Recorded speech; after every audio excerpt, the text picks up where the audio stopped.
বলতে এসেছি, নেমন্তন্ন দিতে আসি। আমি বুঝতে পারলাম না। বুঝতে পারলে না? তবে বলছি, তুমি শ্রবণ করো। আরে শোনো শোনো দুর্গা মামি, বলি গো তোমারে,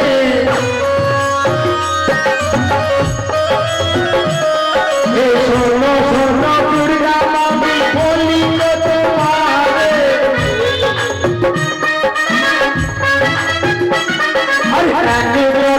আসি আছে মামা বিদ্যমানে।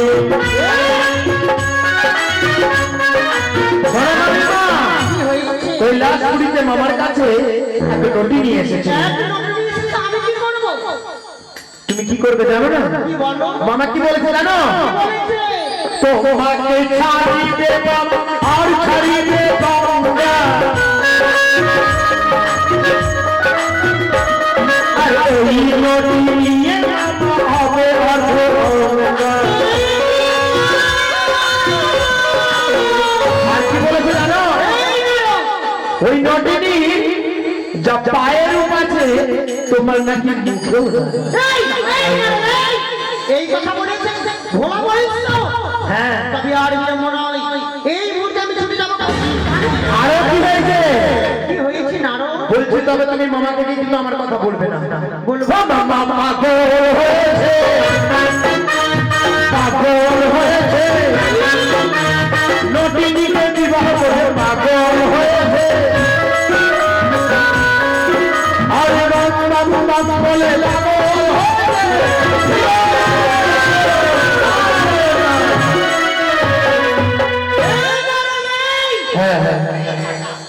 যদি তোর মুখে হয়ে থাকে তাহলে আমি তোকে ক্ষমা করে দেব। আমার হস্তের তোকে ক্ষমা করে দেব। আর মামি, আর কি হয়েছে? যদি সত্য হয় তাহলে সত্যি হবে তবে আমি পুরস্কার দেব। বেশ, তুমি আমার সঙ্গে চলো, আমি সব চক্ষে দিতে পারবো। আরে আমি বলি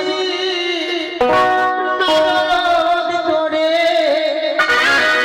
এই চলো তবে লাগবে রে,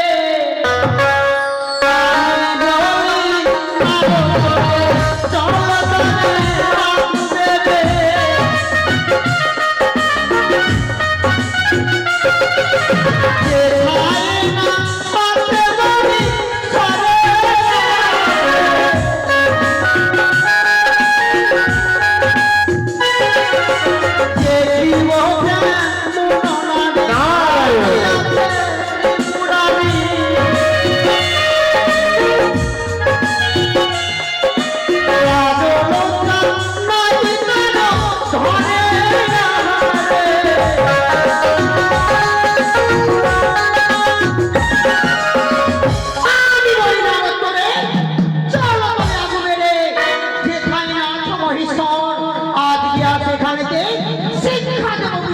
তাই হবে। যেন আর মনে পড়ে।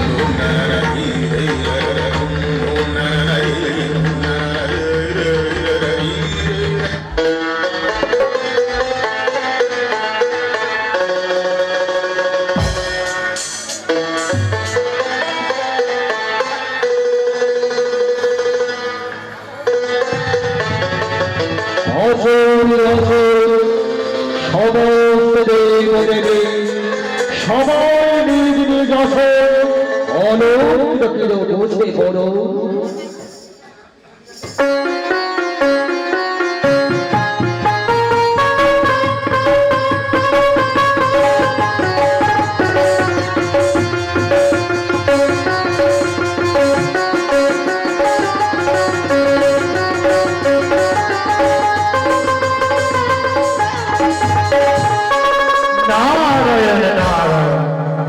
মামা,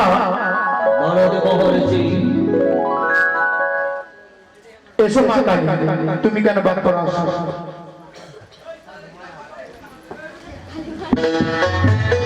মামা বলো, আমি তোমার কর্ম করে দিয়েছি, কিন্তু আমার যে একটি চাপ রয়েছে। কি বললে?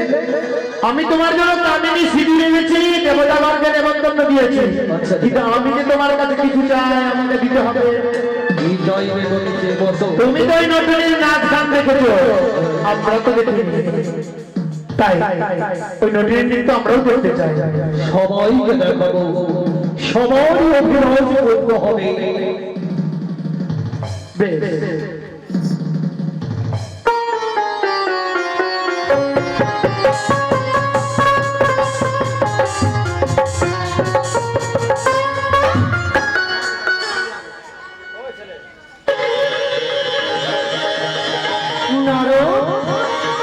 হ্যাঁ বলো আমি।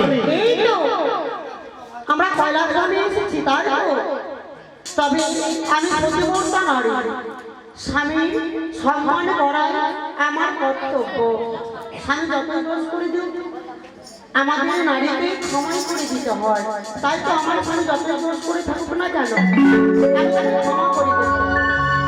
সর্বপ্রথমে আমি তার কাছে এসেছি রবিবারটা। ও